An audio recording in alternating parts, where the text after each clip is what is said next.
Hello everyone, welcome back to Bardui's Ghost Story YouTube channel. I hope you all enjoy today's spooky tales. Before diving into the stories, don't forget to like and subscribe to this channel to stay updated with the latest ghost story videos. Thank you so much for your support. Now, let's get started with today's stories. Surely, all of us have had at least one close friend in our lives. However, it's truly heartbreaking when one day we hear the news that our dear friend has passed away. For that reason, today I will share some stories about the spirits of close friends. The first story was told to me by an older sister. She recounted her high school days, especially in 12th grade, when she sat next to a boy named Enna. According to her, Enna was very kind, intelligent, good-looking, and came from a wealthy family. His family was originally from central Vietnam, specifically Hue, and they held traditional values in high regard. During their time sitting together in class, she found him to be quite reserved, especially around girls. He didn't socialize much and mostly spent time with his siblings. At the time, she knew he had feelings for her, but she had never visited his house, only knowing that he lived in District 1. Throughout their final year of high school, sitting next to Enna made her youth memorable. He was kind and got along well with her, making their time together enjoyable. Many times, Enna wanted to confess his feelings, but his shyness held him back. On one occasion, the group of friends went out together, and Enna offered to take her home. That was the first time he found out where she lived. However, when he saw her mother standing at the door, he was so nervous that he couldn't even greet her properly. It wasn't out of disrespect but simply because he was too shy and timid. After high school, they drifted apart as they went to different universities. Years passed, and she got married and had a child. 4 months after giving birth, she unexpectedly received news from a former classmate in Hat, who told her, "Hong, have you heard? Enna has passed away." She was utterly shocked by the news, unable to fathom that her close friend had died so suddenly. She arranged for her parents to take care of her baby and traveled within Hat to attend Enna's funeral. When she arrived, she learned that Enna had recently gotten married just a month before his death. While lighting incense for him, she still didn't know the reason for his untimely passing. She prayed silently, asking Enna to reveal the truth if his spirit was present. Later, one of Enna's aunts explained the tragic circumstances. Enna had been invited by a friend to attend the opening of a billiards club. That evening, he wore a green shirt and sat inside the venue with his back facing the street. Unbeknownst to him, a gang armed with knives and machetes stormed into the area. One of the gang members, aiming for someone else, mistakenly stabbed Enna directly in the chest, piercing his heart. Enna collapsed immediately. Realizing their mistake, the gang fled the scene. Despite efforts to rush Enna to the hospital, his injury was too severe, and he passed away on the way. The news devastated everyone, especially Enna's mother, who was initially kept in the dark to prevent her from going into shock. Eventually, the family had to break the news and proceed with the funeral arrangements. Enna's aunt revealed that he and his wife had already been expecting a child before their wedding. She described Enna as someone who, despite his age, was as innocent and naive as a child. It was about him asking his mother for permission to marry, saying, "Mom, let me get married. It's a gain to have another person in the family." At that time, his wife was already pregnant. When his mother saw that her son wanted to marry, she agreed. However, his mother didn't really like her daughter-in-law. After he passed away, his mother disliked her even more because his family believed that it was because of her that their son passed away so soon. When I heard this story from his relative, it reminded me of the past. Back then, he was somewhat of a hot boy at school. He liked me, and I had a slight liking for him too. However, it seemed we weren't meant to be. And now, even after he got married, I only learned about it later. Before ending the conversation, his relative invited me to attend the court hearing for the person who stabbed him. I just politely said yes, but I wasn't sure if I could attend since I had a small child at home. After attending his funeral at his family's house, I didn't see him for about 7 to 8 months. One day, I visited my mother's house. Around noon, I felt sleepy, so my husband and I went to a room to nap. While sleeping, I had a dream. In the dream, I saw him coming back with a faint mist. I recognized him and asked, "Is that you, Enna? Are you back?" At first, his face seemed cold, but when I looked closer, I noticed he didn't have a chin. Suddenly, I remembered that elders used to say if you see someone in a dream without a chin, it's not a person but a ghost. That's when I realized I was seeing a ghost. However, for some reason, my spirit moved closer to him, and I touched his face. I could feel his chin. So I asked, "Enna, are you still alive? I remember you passed away." After I asked, he gave me a mysterious smile, slowly backing away as if he didn't want to affect me. I sat there, and he stood before me, just smiling. I didn't know what to do. I thought about how suddenly he passed away and wondered if he knew his wife was pregnant. I wanted to ask him, "Enna, do you know your wife is about to give birth?" But before I could ask, he spoke, "Go visit my wife. She just gave birth." I woke up startled, feeling as if Enna knew my thoughts. I remembered how, at his funeral, I prayed at his altar, asking him to let me know why he passed away. Coincidentally, his relative had already told me the reason, so I didn't question it further. For months after returning to my own home, I didn't see him again. I speculated that maybe he didn't know how to find my house since he had only dropped me off at my mother's house once before. That's why I only saw him in my mother's house in the dream. Following the dream, I contacted a friend named Inhat, who had informed me of Enna's passing. I asked him to take me to Enna's house to light incense for him. I thought maybe Enna was hungry or thirsty and hadn't been properly worshipped, which was why he appeared to me. When we arrived at his house, I lit an incense stick for him. His mother was there, looking very sad. She told me, "He's very spiritual. He only appears to you and one other person. I've never seen him myself." She added, "You know, this year was his unlucky year. I already performed rituals for him at the beginning of the year. But he still couldn't make it.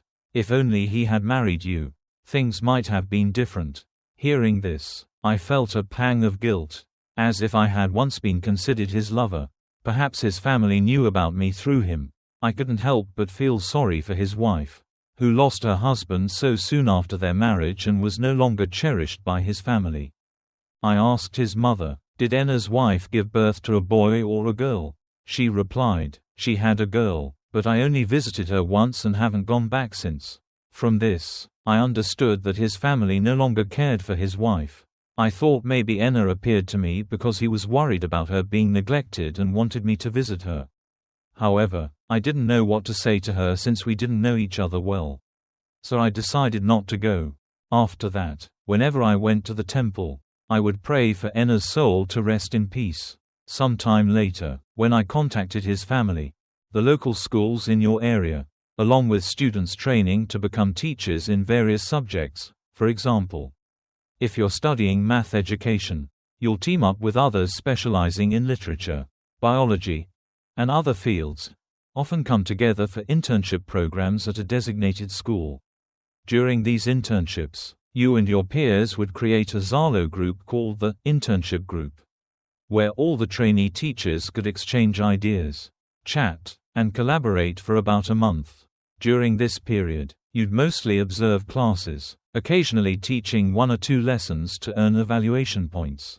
However, during the 4th year of your program, the internship became more serious as you were fully responsible for teaching classes, akin to real teaching. Through this internship group, you built friendships with a few people, and even after graduation, some of these friendships continued. By the time you got married, you invited these friends, including one named Inhat Min, to your wedding. Unfortunately, Inhat Min couldn't attend due to work commitments but sent a wedding gift instead. Sometime after your marriage, you heard from old classmates that Inhat Min had passed away in an accident. The news felt like a premonition because, on the day of the accident, while scrolling through Facebook, you saw a post about a crash at the 4-meter bridge. The post included photos and the vehicle's license plate. asking for help identifying the victim. You had an eerie feeling that it might be someone you knew. Fearing your instincts were correct, you refrained from sharing or commenting on the post. That day, you felt an overwhelming sense of unease. Later that evening, you received confirmation that In Hat Min had indeed passed away. When you checked Facebook, you saw countless friends expressing their condolences and sharing old photos of In Hat Min. It turned out the accident you had seen on Facebook was the one that took In Hat Min's life. His family held a funeral, but you couldn't attend due to being pregnant and following traditional practices to avoid spiritual places during pregnancy. You felt guilty and promised yourself that after giving birth, you would visit his family to light incense in his memory. 3 days after his funeral, which might have been the day his grave was opened, you had a vivid dream. In the dream, you were sitting in the dormitory of your old university when In Hat Min's mother appeared and asked if you had seen him. As he hadn't returned home for 3 days, you reassured her, saying there might be a music event at the university, as In Hat Min loved music, and promised to look for him. You then headed to the university's auditorium to search for him, but no matter how far you walked, the auditorium remained out of reach. A thick fog began to envelop the area, and suddenly, you remembered that In Hat Min had passed away. You woke up drenched in sweat. Despite the cold, rainy weather outside, your mother noticed your distress and asked if you had a nightmare. You shared your dream with her, and she suggested that In Hat Min might be upset because he couldn't attend your wedding. And you also missed his funeral. Your mother advised you not to make promises to the deceased, as they might linger around you. She recommended waiting until after childbirth to visit his family. Reflecting on her words, you considered the possibility that In Hat Min's spirit couldn't find peace due to the nature of his accident. You contacted close friends of In Hat Min, who reassured you that rituals had been performed to guide his spirit home. Despite this, In Hat Min continued to appear in your dreams. In these dreams, you were aware he had passed away but avoided discussing it, fearing it would upset him. Elders often say that when the deceased repeatedly appear in dreams, they might have unresolved matters or need help. You still felt deeply regretful for missing his funeral, believing it might have caused him sadness. In the dreams, In Hat Min sometimes confided in you or held your hand, asking you to go somewhere with him. However, you always declined, knowing in your heart that he was no longer alive. This friend had already passed away, not alive anymore. Take note that every time In Hat Min appeared in your dreams, his face was dark and gloomy, unlike before, and his voice was very harsh and aggressive. It reached a peak when something very sad happened. That night, in your dream, you saw yourself folding clothes in your mother's room. Since you were pregnant, you had asked your family to let you stay at your mom's house to rest and take care of the baby. While folding clothes in the room, you heard someone calling from outside the door, as if someone was trying to get your attention. You asked your older brother, who was outside, and he said, In Hat Min is here looking for you. At that moment, you continued folding clothes but wondered, why is he looking for me at this hour? You then left the room with your brother and went to the middle of the house, where you saw In Hat Min standing at the door, trying to pull your hand, urging you to go out and play. He kept asking, will you come with me? He insisted on taking you along. At that point, you were terrified and suddenly remembered that In Hat Min had already passed away. In the dream, you knelt down and begged him, Min, please spare me, don't take me with you. I know it's my fault that I couldn't attend your funeral because I was pregnant. But I promise, after I give birth, I'll visit your grave and light incense for you. Please don't drag me along anymore. While you were kneeling and begging him, you saw that In Hat Min was just standing there, lifeless. Then, he asked you, am I really dead? After asking this, he turned and walked out of the room. He moved further and further away until he disappeared into a wall, turning into a shadow. When you woke up from that dream, you were completely shaken because you remembered the details of In Hat Min's accident, how he had broken both arms, legs, his neck, and even his hip. His entire body was shattered. That's why, in your dream, you saw him walking without legs. You thought that perhaps In Hat Min had realized he was dead. Indeed, after that dream, you never saw him again trying to take you away. After giving birth, when you were healthy again, you visited In Hat Min's house to light incense for him. While talking to his family, they mentioned that he often came back and appeared to them. His mother even shared many stories about his visits. However, you didn't dare to share your dreams with them, wanting to let the matter rest. Later, during the trial for the accident, your mother, who was part of the jury, knew In Hat Min was your friend. She made sure the judgment favored In Hat Min's family. However, as the deceased cannot return, his family requested a suspended sentence for the person responsible for the accident. After the trial, In Hat Min's mother expressed her gratitude to your family and invited you to visit her home. But you were too haunted to go. Even now, whenever you pass by In Hat Min's house or the bridge where the accident happened, you feel a chill down your spine and avoid going near. The next story involves a hotel in Tan Binh district. A male friend recounted that one night, he and a group of friends went out drinking. By around 2 a.m., everyone went home except for him and a girl named Thao.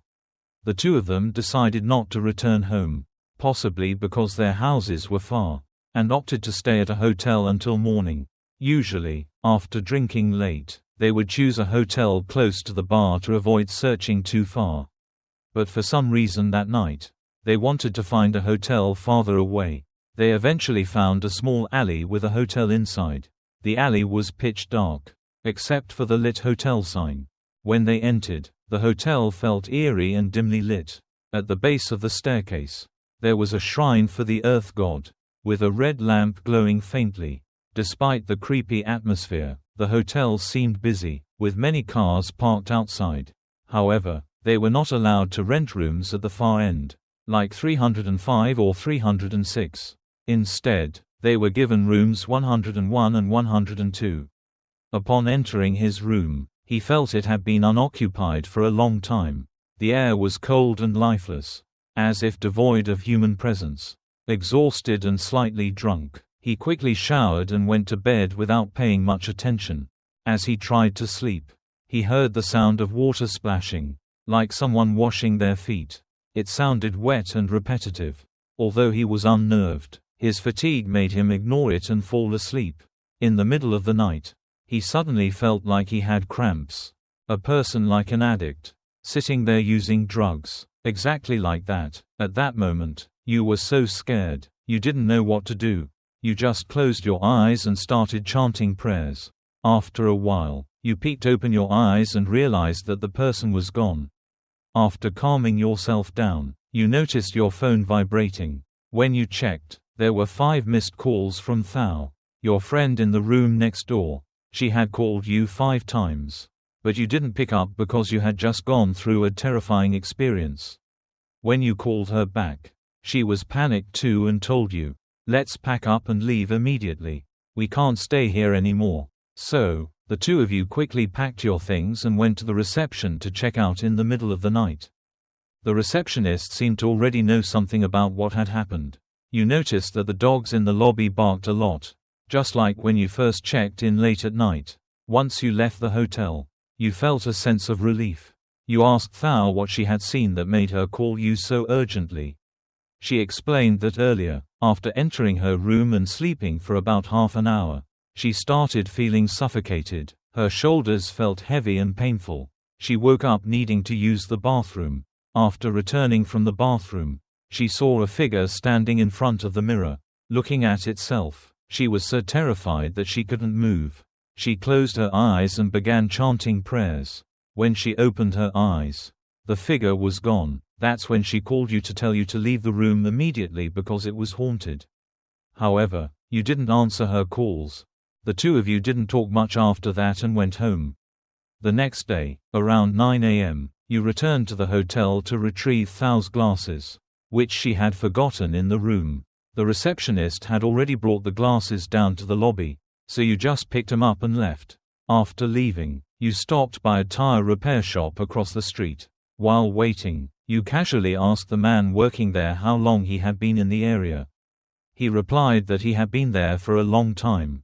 You then asked if anyone had died in that hotel because you and your friend had experienced something strange there the previous night.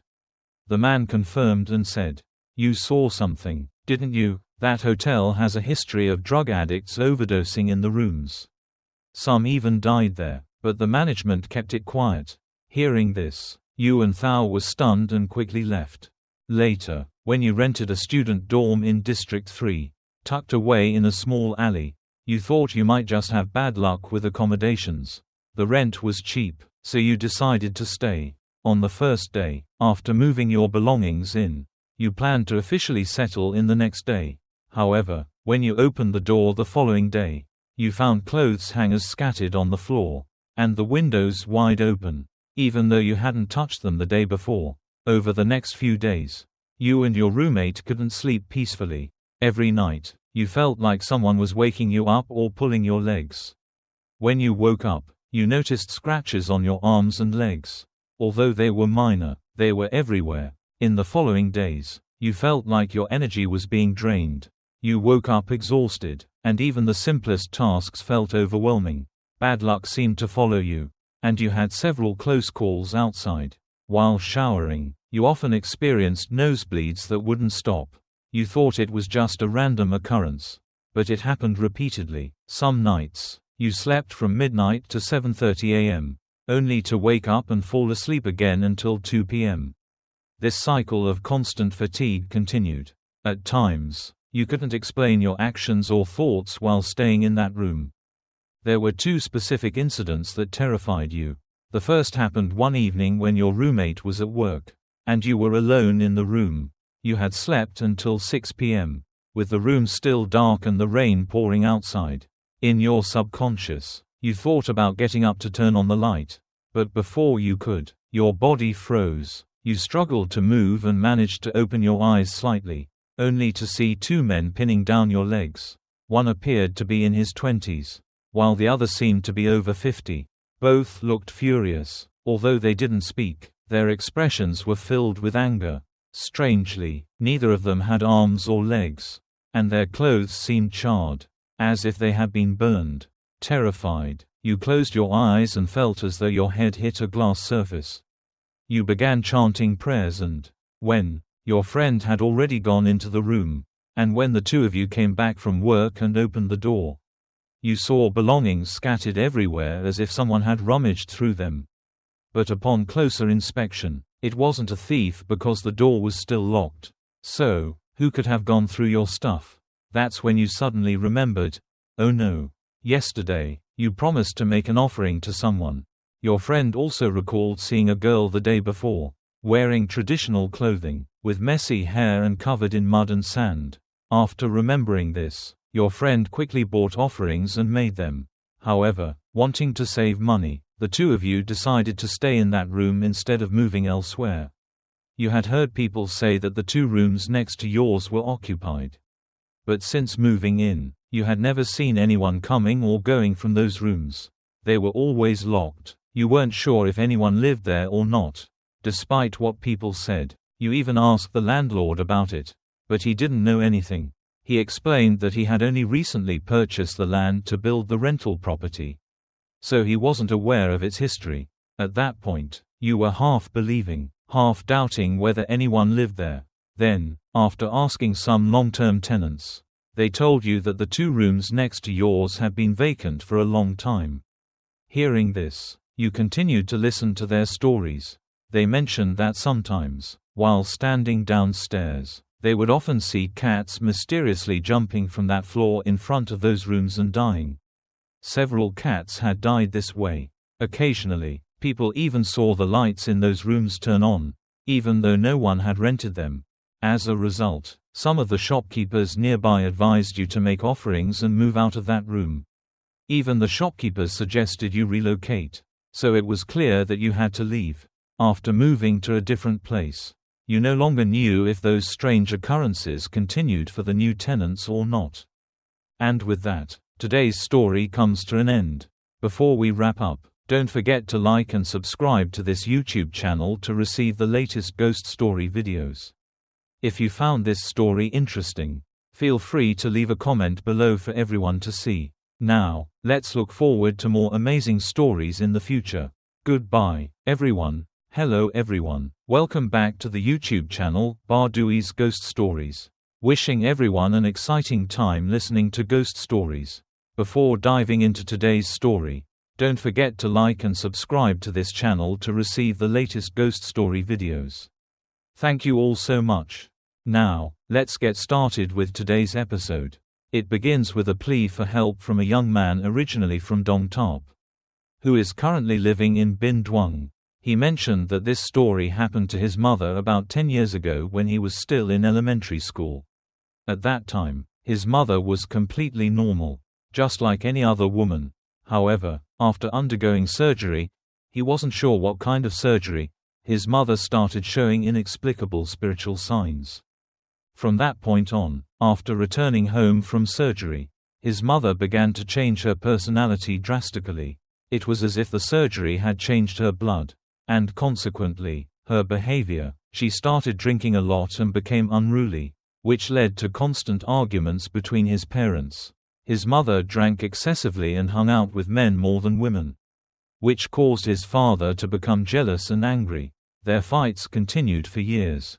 Over time, his mother began speaking in a foreign language, resembling an Asian dialect. During her episodes, when he asked her what was happening, she replied, "I'm not your mother. I'm the child of a man from Indonesia." This strange phenomenon became so frequent in their household that they eventually got used to it and did not invite any spiritual leaders to perform rituals or exorcisms. They assumed it was just a side effect of the surgery. However, whenever his mother's episodes escalated, she would say incomprehensible things and act uncontrollably. To manage her behavior, he and his father would lock her in a room whenever they went out. One morning, after unlocking the door, he found his mother had gone to the market to buy offerings and laid them out in front of her room. When he asked her what she was doing, she said, "I'm making offerings for your brother and sister." Confused, he responded, "But I'm the only child. Where are these siblings coming from?"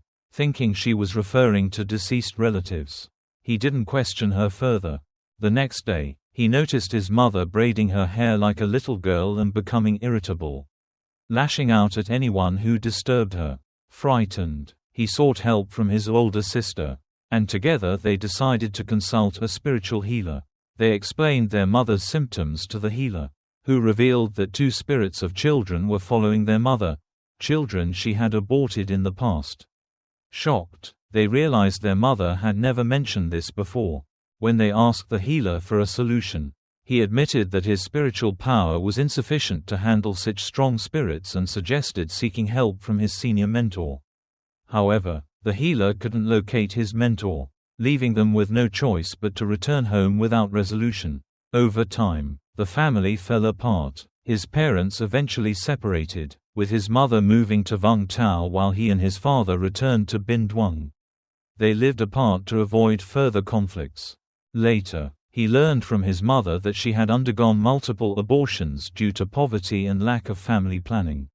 She even considered aborting him, her 5th pregnancy, but something stopped her. On the day she planned to terminate the pregnancy, she felt unusually sleepy and fell asleep at the doorstep, as if some unseen force prevented her from leaving. This was highly unusual, as she had never experienced such sudden drowsiness before. While asleep, she had a vision of something at the door.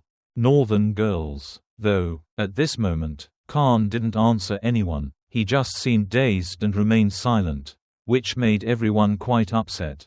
People were not angry about the fact that he was dating someone. After all, it's his choice, and no one could stop him. They just wanted to know some basic information, like where the girl came from, what kind of person she was, and her family background before allowing them to date. But when asked, Khan didn't respond, leaving everyone frustrated. During that time, Khan's family was deeply troubled due to this situation. The day after he introduced the girl to his family and officially started dating her, they noticed strange behavior in Khan. He appeared lethargic, like someone who hadn't slept. He spent all his time texting the girl on his phone. Eventually, the family had to accept the reality that Khan had fallen for this girl and wouldn't listen to anyone. Later, Khan revealed to his family that the girl's name was Mai. She had recently rented a house nearby, and he asked for permission to move in with her. Despite their concerns, the family couldn't stop him, so they allowed him to live with Mai. After some time, they discovered that Mai was from Sok Trang and was of Khmer ethnicity. Even though the couple didn't have an official wedding or any formal approval from both families, they lived together like husband and wife. Soon after moving in together, Mai asked Khan to pool money so she could open a coffee shop. Khan complied, taking money from home to help her start the business. At that time, it was apparent that Khan obeyed everything Mai said without question. However, the family noticed that after a few months of running the coffee shop, the two seemed to be working hard together, so they stopped interfering. A few months after the coffee shop's opening, Mai decided they needed someone to help with dishwashing and cleaning. Khan hired a woman named Tam, who happened to be a distant relative of his. Though not very close, Tam was entrusted by Khan's mother to observe his behavior while working at the shop.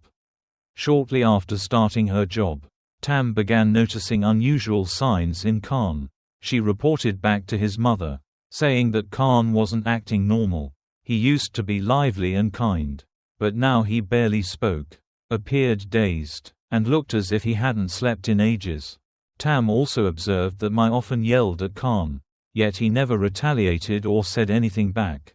Concerned, Tam asked the family about Mai's background. When she learned that Mai was from Sok Trang, she remarked that people there were known for using charms and spells.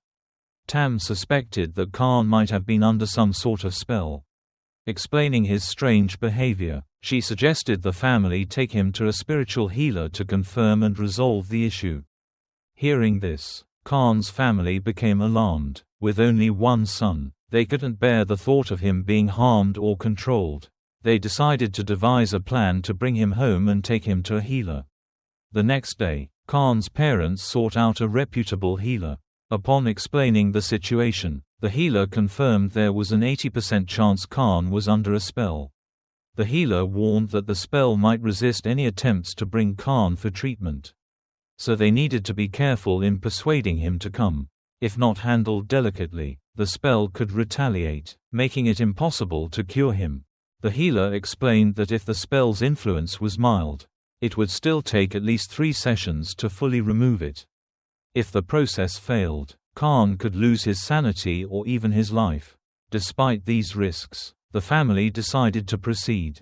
No matter the cost, they returned home and devised a plan to lure Khan to the healer's place. The next morning, Khan's father called him, pretending to check in, and informed him that his uncle had been in a severe accident and was hospitalized. Feeling obligated, Khan agreed to return home, as this was his first visit since opening the coffee shop with Mai. As soon as he arrived at the house, the family had a car ready and immediately escorted him to the healer's place, located about 100 kilometers away. On the way, they noticed Khan looked significantly thinner and frailer than before, with dark circles under his eyes, as if he hadn't slept in a month. The person, completely devoid of energy, pretended to tell him they were taking him out for errands. But in reality, they drove to the teacher's house. It took 2 to 3 hours to get there. As described, when someone is suddenly taken somewhere unknown without prior knowledge, they would usually become agitated or resist. Right, however, Khan just sat there, visibly exhausted, his body weak and lifeless. When they arrived at the teacher's house, he sat in the middle of the room. The teacher asked, "Are you feeling very tired?" Khan didn't speak. He simply nodded weakly, indicating his fatigue. The teacher then asked someone to boil an egg in front of everyone. Once the egg was fully cooked, the teacher instructed Khan's family to peel it and place it in a glass of hot water, not cold water. The egg was submerged in the hot water, and the teacher told Khan to sit cross-legged and place his index finger above the rim of the glass, ensuring it didn't touch the water or the egg. While Khan held his position, the teacher covered him entirely with a red cloth. The teacher then pressed his hand firmly on Khan's head and began murmuring chants. The family, watching intensely, held their breath, observing the ritual. Miraculously, after just 15 minutes, Can began sweating profusely, soaking his clothes. His finger hadn't touched the water, yet the glass of water gradually turned black, like ink being poured into it. The family, initially skeptical, couldn't help but believe what they were witnessing. After completing the chant, the teacher removed the red cloth and led Can and the family outside for fresh air.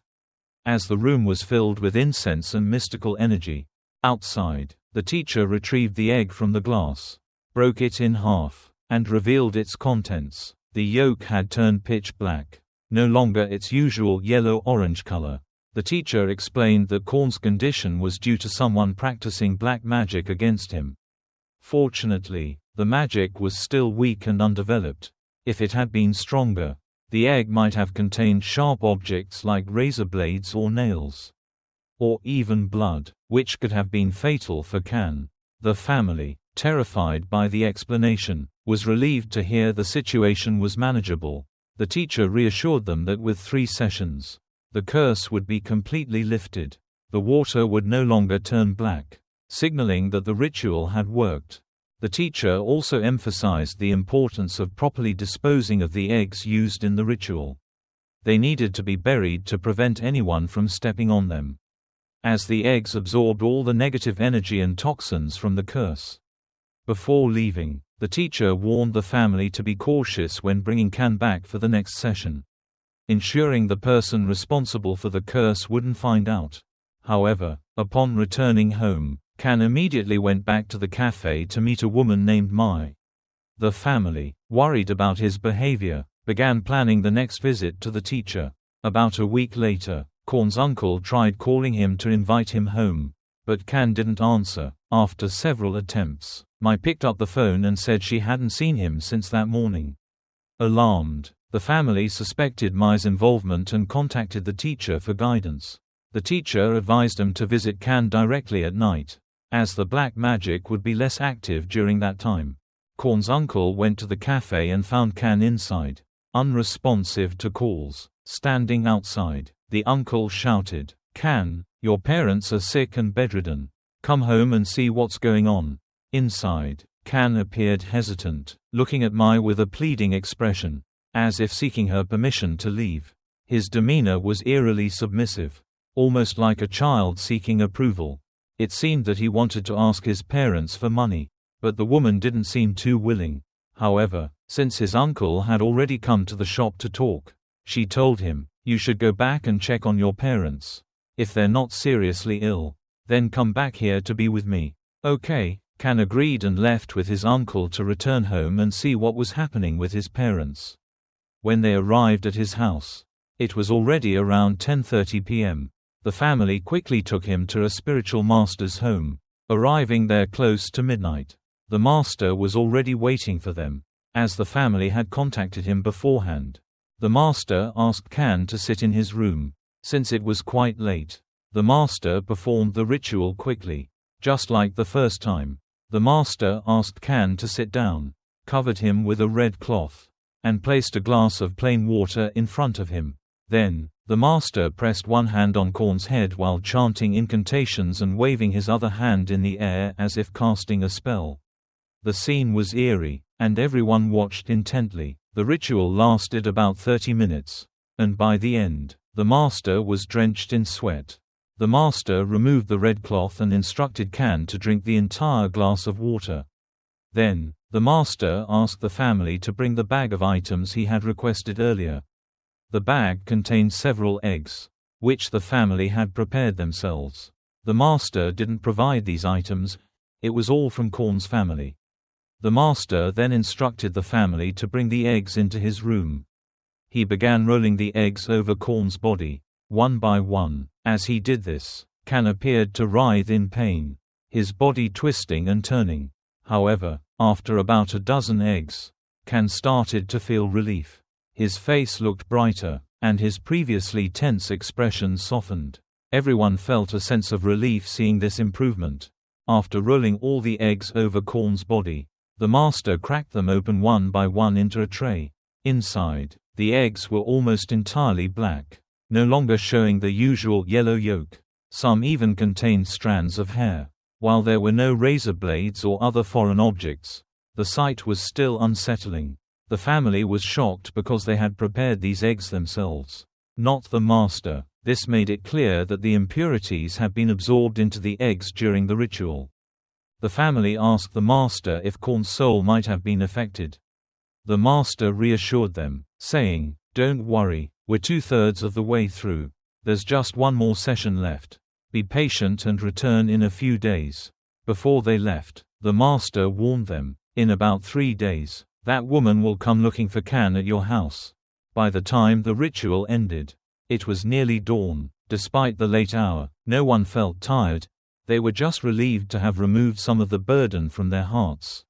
After returning home, the family decided to keep Kan at home and not let him go back to Mai's cafe. Since the spell wasn't completely broken, Kan was still restless and eager to return to Mai. However, his family kept a close watch on him and didn't allow him to leave. As predicted, 2 or 3 days later, Mai came to Korn's house when she didn't see him return to her cafe. She barged into the house and tried to drag Kan out to the gate, claiming, "He's my boyfriend. Why are you keeping him locked up?" The family, though numerous, couldn't overpower her. Even Kan couldn't resist her strength. The commotion attracted neighbors, who intervened and managed to drive Mai away. She fled back to the cafe. Many might wonder why Korn's family didn't confront or harm Mai. However, Korn's family were devout Buddhists who practiced non-violence. They only asked her to leave and refrained from harming her. At most, they scolded her a few times in frustration. Nonetheless, Mai became increasingly aggressive, visiting their house daily, sitting at the gate, and shouting. She accused Kan of abandoning her and demanded he return to the cafe to settle things. She even offered to refund him any money he had given her. The family was at a loss, focusing solely on keeping Kan at home. Mai's persistence was unnerving, but the family avoided any direct confrontation. Mai's ultimate goal seemed to be to fully control Kan through the spell. Once the spell matured, she intended to take over his assets, money, and eventually force him to marry her. During this time, the family felt like they were sitting on pins and needles. They had to wait over a week before. It feels like the charm was still lingering within him, especially at night. At night, Lang kept insisting on going back there. His body would feel restless, and his face would grimace in a strange way. However, he couldn't leave because everyone was on guard, ensuring he stayed home. During that week, people called the master to inquire about Korn's condition. The master said the charm within him was almost gone, and his symptoms were normal, not dangerous. However, he strictly warned that Kan must not have any contact with that girl again. If he did, or if she managed to bring him back there, the master wouldn't be able to help further. The girl was constantly asking her own master to pull Kan back. And every night, the master had to fight against her efforts. About a week later, the long-awaited day arrived for Korn's third visit to the master's house. This time, the master knew it would be the final session, so he placed charms all over the house, from the entrance to inside. Upon arrival, Korn's condition had improved significantly compared to before. This time, the ritual was similar to the second session, but Korn's state was better. So the master gave him a charm on a piece of paper filled with sacred writings. He instructed Kan on how to recite a chant, and Kan followed along. The master then covered Korn's head and circled around him, performing gestures to expel the negative energies. A glass of water was placed in front of Kan as part of the ritual. After about 30 minutes, the master uncovered him and had him drink the water. Next, they used boiled eggs prepared at home. Rolling the eggs over Korn's body, they found that he no longer felt pain. When the eggs were cracked open, they appeared normal, unlike the blackened ones from before. Seeing Korn's improved complexion, the master decided to test once more.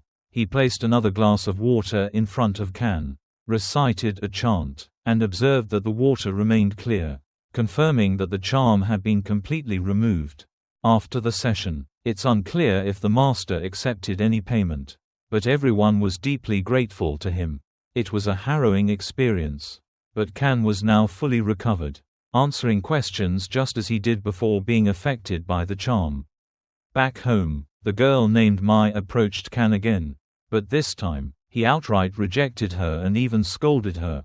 She left in silence and returned to her cafe. The next day, she mysteriously packed up and disappeared from town. No one knows if she returned to her hometown or wandered elsewhere. All the money Kan had given her was considered lost, but he saw it as a necessary sacrifice. Only the empty cafe remained as a shell of what it once was. Now, Kan has moved on with his life, married, and has 2 children. Moving on to another story. It's about a girl who loved bathing in the river. She would bathe there almost daily. One day, after a usual bath, she suddenly stopped going to the river.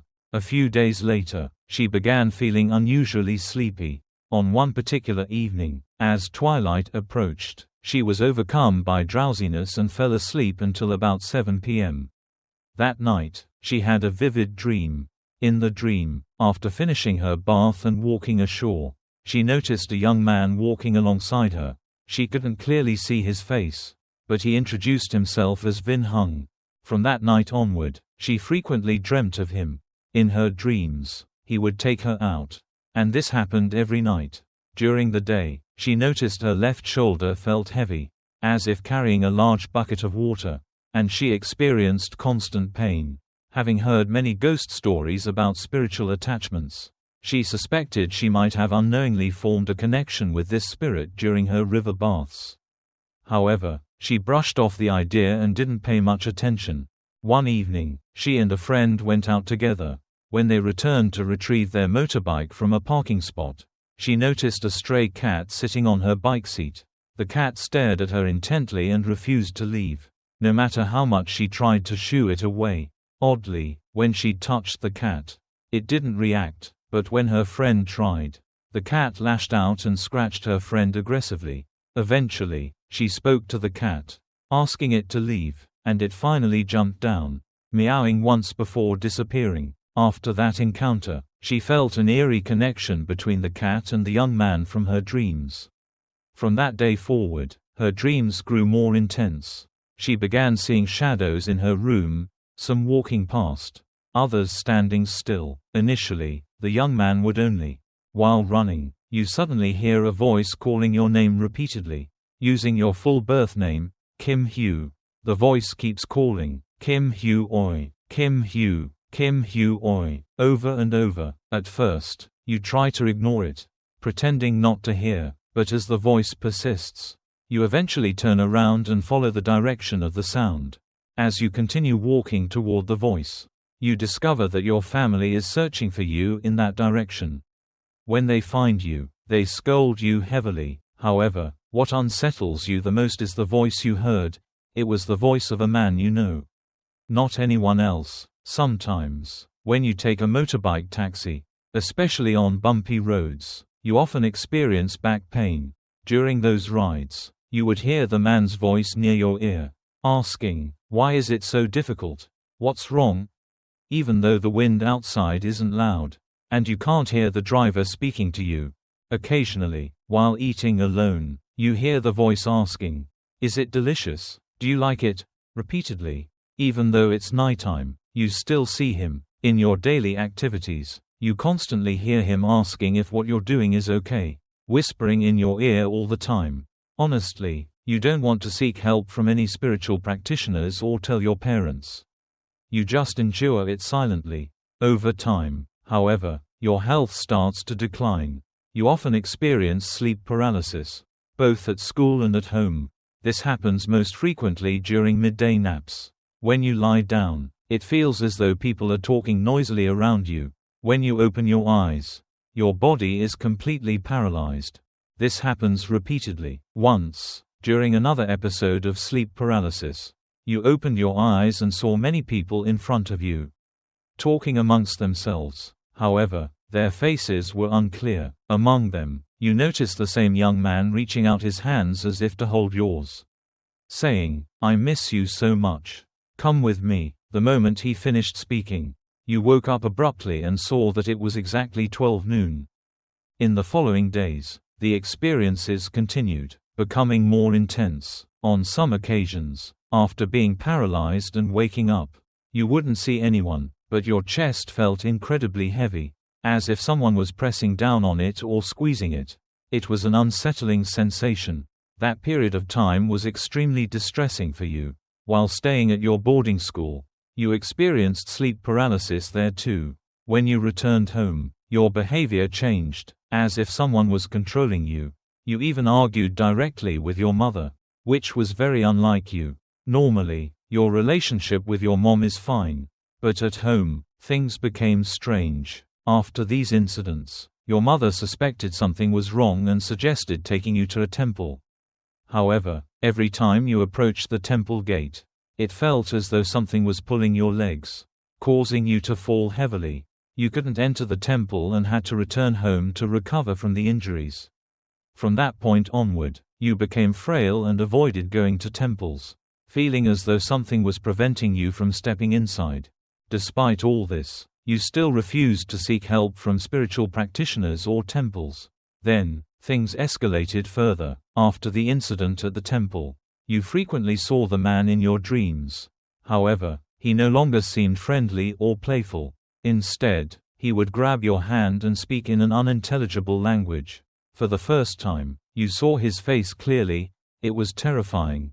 His eyes were blood red, and his face appeared demonic. You woke up in fear.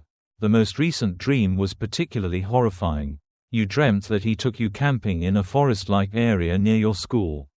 There, he forced himself on you. Afterward, he led you back to the alley near your house. Suddenly, the scene shifted, and you found yourself lying in your room. You tried to wake up but couldn't move. In front of you was a figure of a man, but you could only see his upper body. His face was blurry at first, but then it became clear. It was the face of a demon.